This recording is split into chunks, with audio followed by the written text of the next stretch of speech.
CIET NCERT द्वारा प्रस्तुत है कक्षा 6 की इतिहास की ध्वनि पाठ्यपुस्तक हमारे अतीत।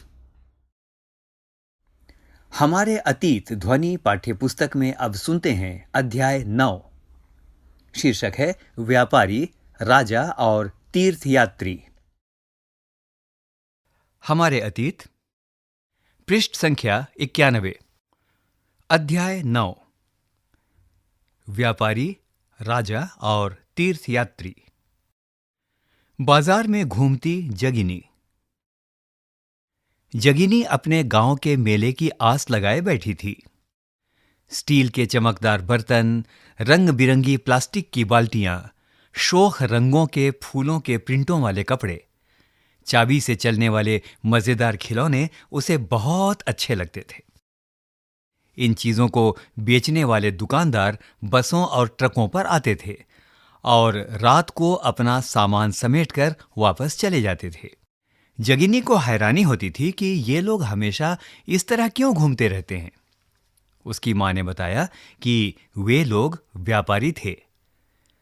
वे चीजों को उन जगहों से खरीदते थे जहां ये बनाए जाते थे और फिर उन्हें मेलों में बेचते थे। अब आइए पाठ की ओर चलें। व्यापार और व्यापारियों के बारे में जानकारी। साथियों, अध्याय 8 में तुमने उत्तर के काले पॉलिश वाले बर्तनों के बारे में पढ़ा है। ये खूबसूरत बर्तन खास तौर से इनकी कटोरियां तथा थालियां इस उपमहाद्वीप के अनेक पुरास्थलों से मिले हैं। सवाल उठता है कि इन जगहों पर ये बर्तन कैसे पहुंचे होंगे। ऐसा अनुमान लगाया जाता है कि जहां ये बनते थे वहां से व्यापारी इन्हें ले जाकर अलग अलग जगहों पर बेचते थे। दक्षिण भारत सोना, मसाले, खास तौर पर काली मिर्च तथा कीमती पत्थरों के लिए प्रसिद्ध था। काली मिर्च की रोमन साम्राज्य में इतनी मांग थी कि इसे काले सोने के नाम से बुलाते थे। व्यापारी इन सामानों को समुद्री जहाजों और सड़कों के रास्ते रोम पहुंचाते थे। दक्षिण भारत में ऐसे अनेक रोमन सोने के सिक्के मिले हैं। इससे यह अंदाजा लगाया जाता है कि उन दिनों रोम के साथ बहुत अच्छा व्यापार चल रहा था। अब कुछ सोचो, क्या तुम बता सकती हो कि ये सिक्के भारत कैसे और क्यों पहुंचे होंगे? पृष्ठ संख्या 92। तो सबसे पहले हमारे सामने एक बॉक्स है और इस बॉक्स का शीर्षक है व्यापार से जुड़ी एक कविता। व्यापार के प्रमाण हमें संगम कविताओं में भी मिलते हैं। यहां लिखी कविताओं में पूर्वी समुद्र तट पर स्थित पुहार पत्तन पर लाए जाने वाले माल का वर्णन मिलता है। तो आइए सुनते हैं कविता। समुद्री जहाजों पर लाए गए तेज तर्रार घोड़े, गाड़ियों पर काली मिर्च की गठरियां, हिमालय से मिले रत्न और सोना, दक्षिण की पहाड़ियों से चंदन की लकड़ियां, दक्षिणी सागर के मोती और पूर्वी सागर के मूंगे, गंगा और कावेरी की फसलें, श्रीलंका से आए खाद्यान्न, म्यांमार के बने मिट्टी के बर्तन और दुर्लभ कीमती आयात। साथियों, कविता में उल्लिखित चीजों की एक सूची बनाओ। क्या तुम बता सकते हो कि इन चीजों का उपयोग किस लिए किया जाता रहा होगा? अब पाठ की ओर। व्यापारियों ने कई समुद्री रास्ते खोज निकाले। इनमें से कुछ समुद्र के किनारे चलते थे, कुछ अरब सागर और बंगाल की खाड़ी पार करते थे। नाविक मानसूनी हवा का फायदा उठाकर अपनी यात्रा जल्दी पूरी कर लेते थे। वे अफ्रीका या अरब के पूर्वी तट से इस महाद्वीप के पश्चिमी तट पर पहुंचना चाहते थे तो दक्षिणी पश्चिमी मानसून के साथ चलना पसंद करते थे। इन लंबी यात्राओं के लिए मजबूत जहाजों का निर्माण किया जाता था। समुद्र तटों से लगे राज्य। इस उपमहाद्वीप के दक्षिणी भाग में बड़ा तटीय प्रदेश है। इनमें से बहुत से पहाड़, पठार और नदी के मैदान हैं। नदियों के मैदानी इलाकों में कावेरी का मैदान सबसे उपजाऊ है। मैदानी इलाकों तथा तटीय इलाकों के सरदारों और राजाओं के पास धीरे धीरे काफी संपत्ति और शक्ति हो गई। संगम कविताओं में मुवेदार की चर्चा मिलती है। यह एक तमिल शब्द है जिसका अर्थ 3 मुखिया है। इसका प्रयोग 3 शासक परिवारों के मुखियाओं के लिए किया गया है। पृष्ठ संख्या 93। ये थे चोल, चेर तथा पांड्य। मानचित्र 7 पृष्ठ संख्या 105 में तुम इसे देख सकते हो। ये करीब 2300 साल पहले दक्षिण भारत में काफी शक्तिशाली माने जाते थे। इन तीनों मुखियाओं के अपने 2-2 सत्ता केंद्र थे। इनमें से एक तटीय हिस्से में और दूसरा अंदरूनी हिस्से में था। इस तरह 6 केंद्रों में से 2 बहुत महत्वपूर्ण थे। एक चोलों का पत्तन पुहार या कावेरीपट्टिनम, दूसरा पांड्यों की राजधानी मदुरै। ये मुखिया लोगों से नियमित कर के बजाय उपहारों की मांग करते थे। कभी कभी ये सैनिक अभियानों पर भी निकल पड़ते थे और आसपास के इलाकों से शुल्क वसूल कर लाते थे। इनमें से कुछ धन वे अपने पास रख लेते थे, बाकी अपने समर्थकों, नाते रिश्तेदारों, सिपाहियों तथा कवियों के बीच बांट देते थे। अनेक संगम कवियों ने उन मुखियाओं की प्रशंसा में कविताएं लिखी हैं जो उन्हें कीमती जवाहरात, सोने, घोड़े, हाथी, रथ या सुंदर कपड़े दिया करते थे। इसके लगभग 200 वर्षों के बाद पश्चिम भारत, जो मानचित्र 7 पृष्ठ संख्या 105 में है, में सातवाहन नामक राजवंश का प्रभाव बढ़ गया। सातवाहनों का सबसे प्रमुख राजा गौतमी पुत्र श्री सातकर्णी था। उसके बारे में हमें उसकी मां गौतमी बलश्री द्वारा दान किए गए एक अभिलेख से पता चलता है। वह और अन्य सभी सातवाहन शासक दक्षिणापथ के स्वामी कहे जाते थे। दक्षिणापथ का शाब्दिक अर्थ दक्षिण की ओर जाने वाला मार्ग होता है। पूरे दक्षिणी क्षेत्र के लिए भी यही नाम प्रचलित था। श्री सातकर्णी ने पूर्वी, पश्चिमी तथा दक्षिणी तटों पर अपनी सेनाएं भेजी। जरा सोचो और बताओ, क्या तुम बता सकती हो कि श्री सातकर्णी तटों पर नियंत्रण क्यों करना चाहता था? रेशम मार्ग की कहानी। कीमती, चमकीले रंग और चिकनी, मुलायम बनावट की वजह से रेशमी कपड़े अधिकांश समाज में बहुमूल्य माने जाते हैं। रेशमी कपड़ा तैयार करना एक जटिल प्रक्रिया है। रेशम के कीड़े से कच्चा रेशम निकालकर सूत कताई होती है और फिर उससे कपड़ा बुना जाता है। पृष्ठ संख्या 94। रेशम बनाने की तकनीक का आविष्कार सबसे पहले चीन में करीब 7000 साल पहले हुआ। इस तकनीक को उन्होंने हजारों साल तक बाकी दुनिया से छुपाए रखा, पर चीन से पैदल, घोड़ों या ऊंटों पर कुछ लोग दूर दूर की जगहों पर जाते थे और अपने साथ रेशमी कपड़े भी ले जाते थे। जिस रास्ते से ये लोग यात्रा करते थे वह रेशम मार्ग या सिल्क रूट के नाम से प्रसिद्ध हो गया। कभी कभी चीन के शासक ईरान और पश्चिमी एशिया के शासकों को उपहार के तौर पर रेशमी कपड़े भेजते थे। यहां से रेशम के बारे में जानकारी और भी पश्चिम की ओर फैल गई। करीब 2000 साल पहले रोम के शासकों और धनी लोगों के बीच रेशमी कपड़े पहनना एक फैशन बन गया था। इसकी कीमत बहुत ही ज्यादा होती थी, क्योंकि चीन से इसे लाने में दुर्गम पहाड़ी और रेगिस्तानी रास्तों से होकर जाना पड़ता था। यही नहीं, रास्ते के आसपास रहने वाले लोग व्यापारियों से यात्रा शुल्क भी मांगते थे। मानचित्र 6 जो पृष्ठ संख्या 76 और 77 में दिया गया है, उसे देखो। इसमें सिल्क रूट तथा उसकी शाखाओं को दिखाया गया है। कुछ शासक इसके बड़े बड़े हिस्सों पर अपना नियंत्रण करना चाहते थे, क्योंकि इस रास्ते पर यात्रा कर रहे व्यापारियों से उन्हें कर, शुल्क तथा तोहफों के जरिए लाभ मिलता था। इसके बदले ये शासक इन व्यापारियों को अपने राज्य से गुजरते वक्त लुटेरों के आक्रमणों से सुरक्षा देते थे। सिल्क रूट पर नियंत्रण रखने वाले शासकों में सबसे प्रसिद्ध कुषाण थे। लगभग 2000 साल पहले मध्य एशिया तथा पश्चिमोत्तर भारत पर इनका शासन था। पेशावर और मथुरा इसके दो मुख्य शक्तिशाली केंद्र थे। तक्षशिला भी इनके ही राज्य का हिस्सा था। इनके शासनकाल में ही सिल्क रूट की एक शाखा मध्य एशिया से होकर सिंधु नदी के मुहाने के पत्तनों तक जाती थी। फिर यहां से जहाजों द्वारा रेशम पश्चिम की ओर रोमन साम्राज्य तक पहुंचता था। इस महाद्वीप में सबसे पहले सोने के सिक्के जारी करने वाले शासकों में कुषाण थे। सिल्क रूट पर यात्रा करने वाले व्यापारी इनका उपयोग किया करते थे। जरा सोचो और उत्तर दो। सिल्क रूट पर गाड़ियों का उपयोग क्यों कठिन होता होगा? चीन से समुद्र के रास्ते भी रेशम का निर्यात होता था।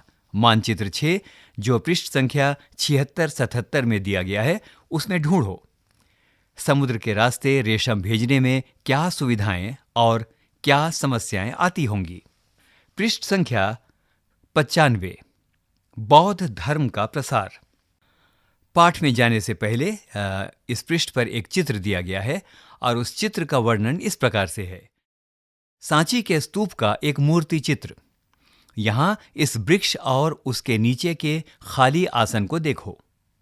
मूर्तिकारों ने यह बताने के लिए खुदाई करके यह मूर्ति बनाई कि बुद्ध को ज्ञान की प्राप्ति इसी वृक्ष के नीचे बैठकर ध्यान करते हुए हुई। अब पाठ की ओर। बौद्ध धर्म का प्रसार। कुषाणों का सबसे प्रसिद्ध राजा तनिष्क था। उसने करीब 1900 साल पहले शासन किया। उसने एक बौद्ध परिषद का गठन किया जिसमें एकत्र होकर विद्वान महत्वपूर्ण विषयों पर विचार विमर्श करते थे। बुद्ध की जीवनी बुद्ध चरित्र के रचनाकार कवि अश्वघोष कनिष्क के दरबार में रहते थे। अश्वघोष तथा अन्य बौद्ध विद्वानों ने अब संस्कृत में लिखना शुरू कर दिया था।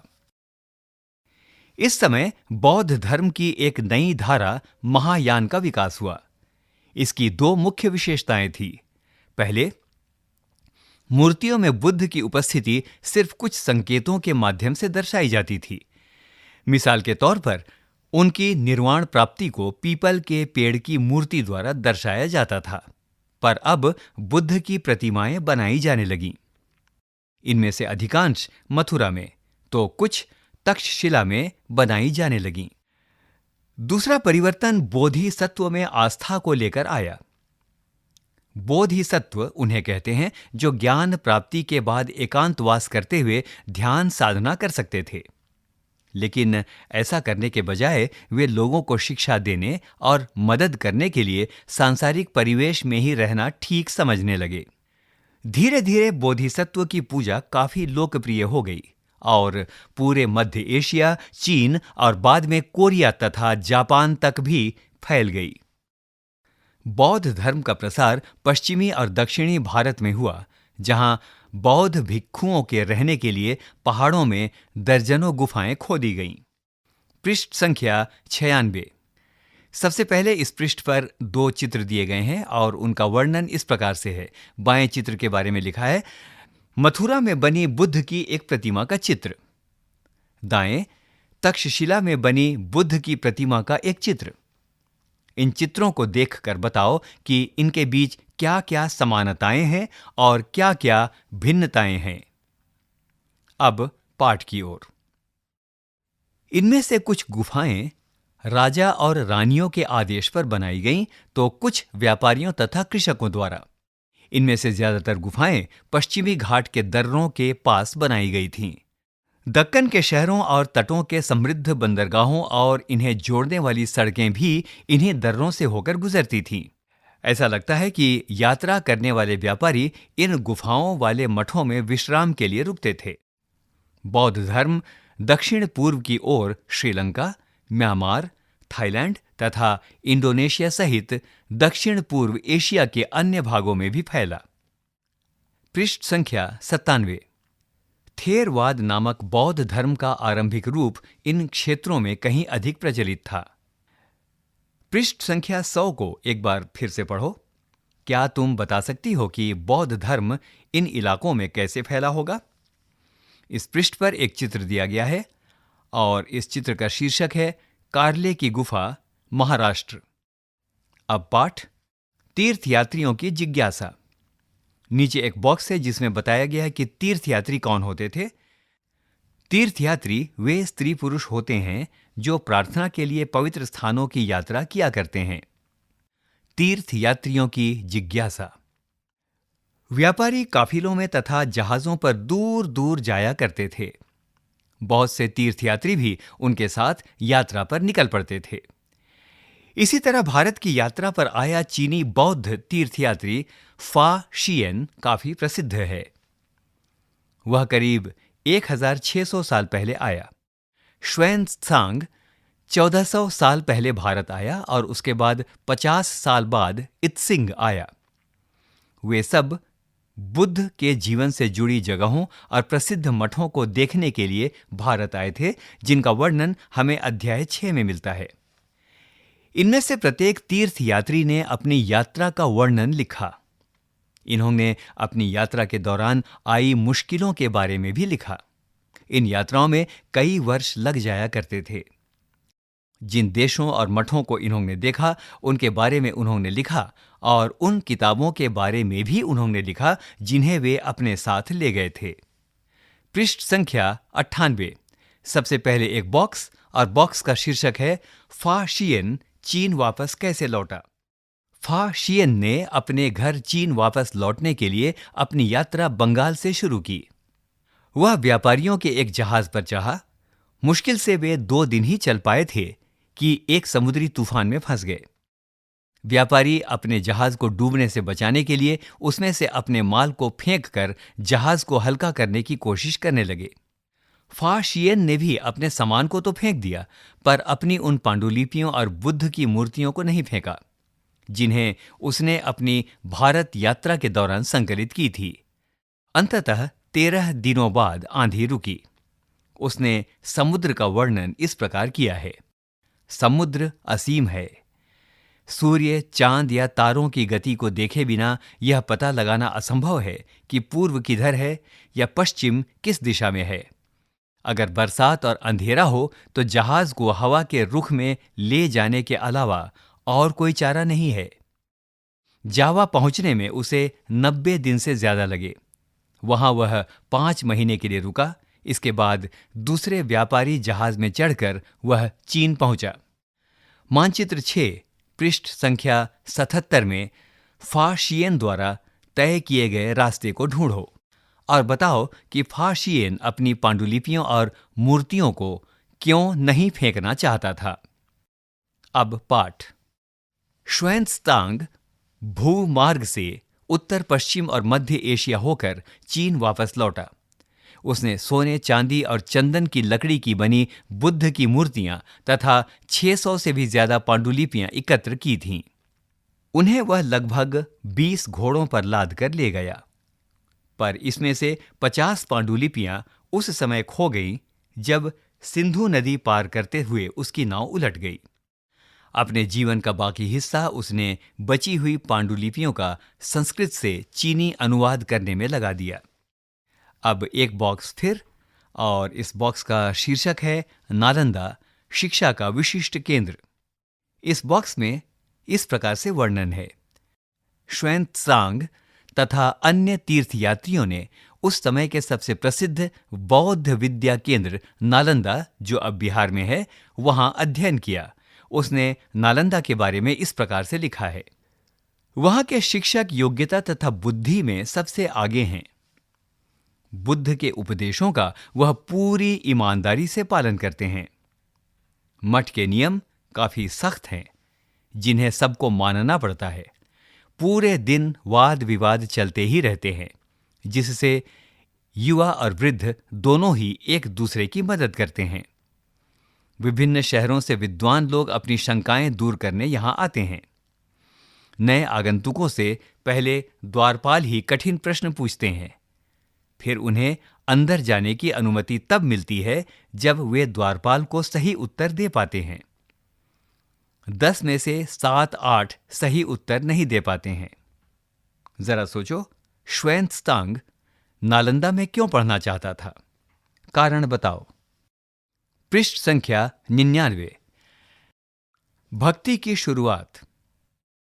पाठ में जाने से पहले एक चित्र यहां दिया हुआ है जिसके विषय में बताया गया है। वराह के रूप में विष्णु। एरण, मध्य प्रदेश की यह शानदार मूर्ति विष्णु के वराह रूप की है। पुराणों अध्याय 11 के अनुसार जल में डूबी पृथ्वी को बचाने के लिए विष्णु ने वराह रूप धारण किया था। यहां पृथ्वी को एक स्त्री के रूप में दर्शाया गया है। आइए अब सुनते हैं पाठ। भक्ति की शुरुआत। इन्हीं दिनों देवी देवताओं की पूजा का चलन भी शुरू हुआ। बाद में हिंदू धर्म की यह प्रमुख पहचान बन गई। इनमें शिव, विष्णु और दुर्गा जैसे देवी देवता शामिल हैं। इन देवी देवताओं की पूजा भक्ति परंपरा के माध्यम से की जाती थी। भक्ति उस समय काफी लोकप्रिय परंपरा बन गई। किसी देवी या देवता के प्रति श्रद्धा को ही भक्ति कहा जाता है। भक्ति का पथ सबके लिए खुला था, चाहे वह धनी हो या गरीब, ऊंची जाति का हो या नीची जाति का, स्त्री हो या पुरुष। भक्ति मार्ग की चर्चा हिंदुओं के पवित्र ग्रंथ भगवद गीता में की गई है। भगवद गीता महाभारत का एक हिस्सा है। अध्याय 11 देखो। इसमें भगवान कृष्ण अपने भक्त और मित्र अर्जुन को सभी धर्मों को छोड़कर उनकी शरण में आने का उपदेश देते हैं, क्योंकि केवल कृष्ण ही अर्जुन को सारी बुराइयों से मुक्ति दिला सकते हैं।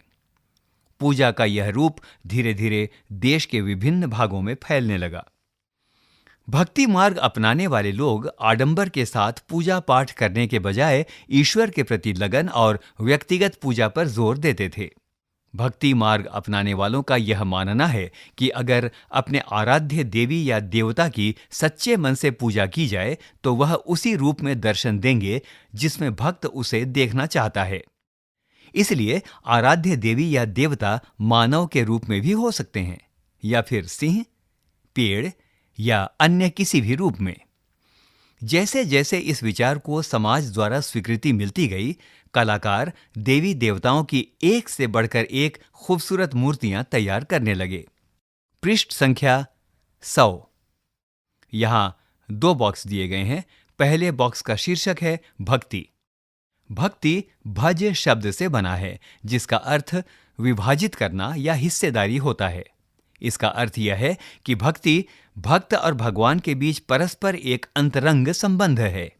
भक्ति भगवत या भगवान के प्रति झुकाव है। भगवत का एक अर्थ यह भी है जो अपने ऐश्वर्य तथा सुख को भक्तों के साथ बांटता है, यानी भक्त या भागवत अपने देवी देवता के भग का हिस्सेदार होता है। दूसरा बॉक्स, इसका शीर्षक है एक भक्त द्वारा लिखी गई कविता। अधिकांश भक्ति साहित्य हमें यही बताते हैं कि धन, ऐश्वर्य या ऊंचे पद के जरिए कभी ईश्वर से आत्मीयता नहीं बन सकती। करीब 1400 साल पहले शिव भक्त अप्पार द्वारा तमिल में लिखी एक कविता का यह एक अंश है।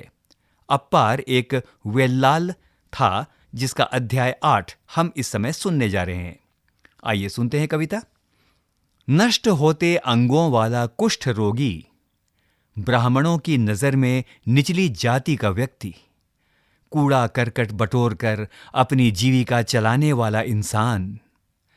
अगर ये लोग भी गंगा को अपनी जटाओं में छिपा लेने वाले शिव के दास बन जाएं, तो मैं उनकी आराधना करूंगा, क्योंकि वे मेरे लिए ईश्वर के समान हैं। अब जरा सोचो, कवि सामाजिक प्रतिष्ठा और भक्ति में किसको ज्यादा महत्व देते हैं? देवी देवताओं का विशेष सम्मान होता था, इसलिए विशेष जगहों पर ही इनकी मूर्तियों को रखा जाता था। इन स्थानों को ही मंदिर कहते हैं। अध्याय 11 में तुम इन मंदिरों के बारे में पढ़ोगी। भक्ति परंपरा ने चित्रकला, शिल्पकला और स्थापत्य कला के माध्यम से अभिव्यक्ति की प्रेरणा दी है। अब एक बॉक्स और इस बॉक्स का शीर्षक है हिंदू। हिंदू शब्द इंडिया शब्द की तरह ही सिंधु या इंडस से निकला है। यह शब्द अरबों तथा ईरानियों द्वारा उन लोगों के लिए उपयोग किया जाता था जो सिंधु नदी के पूर्व में रहते थे।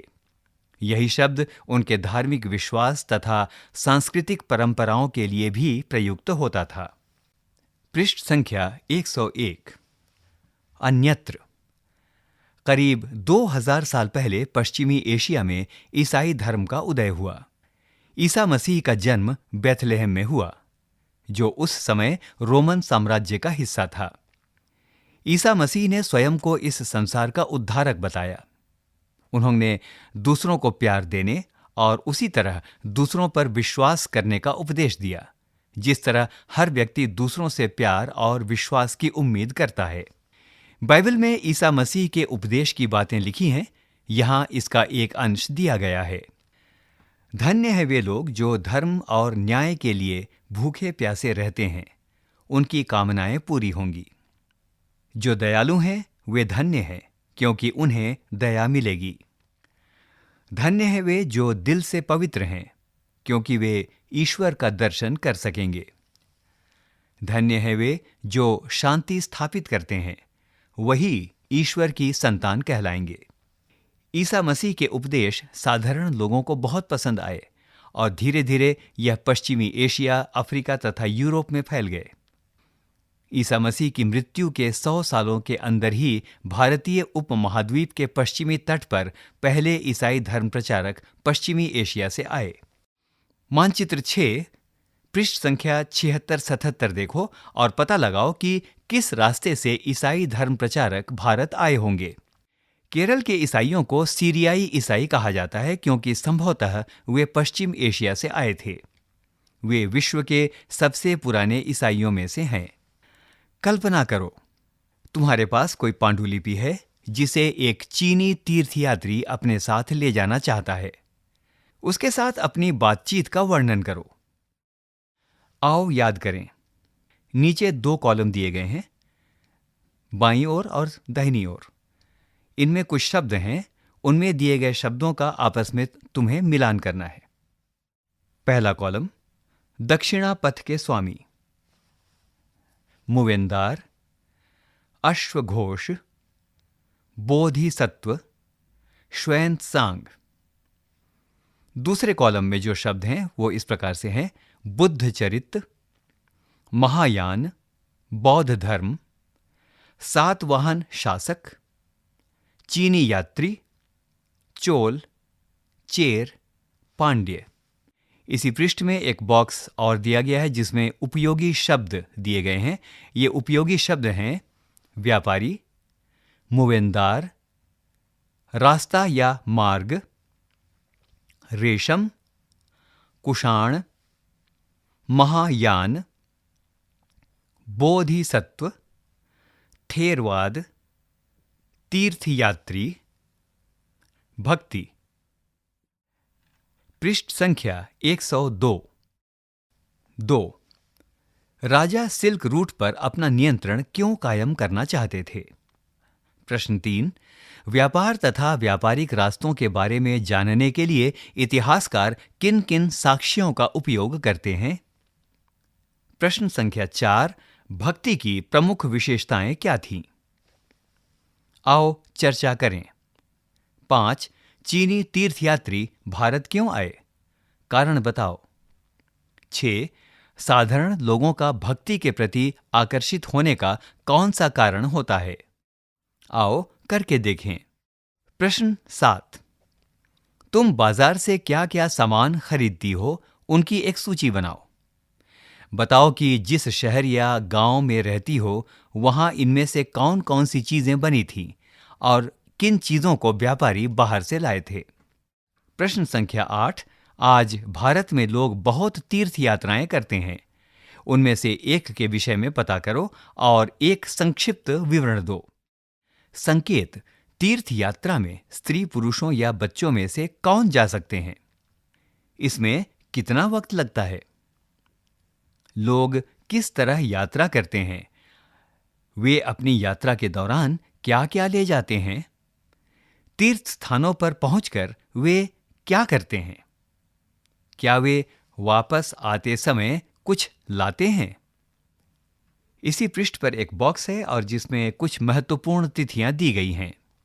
रेशम बनाने की कला की खोज लगभग 7000 साल पहले, चोल, चेर तथा पांड्य लगभग 2300 साल पूर्व, रोमन साम्राज्य में रेशम की बढ़ती मांग लगभग 2000 साल पहले, कुषाण शासक कनिष्क लगभग 1900 साल पहले, फाशियन का भारत आगमन लगभग 1600 वर्ष पहले, श्वेन-त्सांग की भारत यात्रा, अप्पार की शिव स्तुति की रचना लगभग 1400 साल पहले। अभी आप सुन रहे थे कक्षा 6 की इतिहास की पाठ्यपुस्तक हमारे अतीत का 9वां अध्याय। शीर्षक था व्यापारी, राजा और तीर्थयात्री। निर्माण सहयोग शानू मुक्सीम, वाचन स्वर और निर्माण अजीत होरो तथा प्रस्तुति CIET NCERT नई दिल्ली, भारत।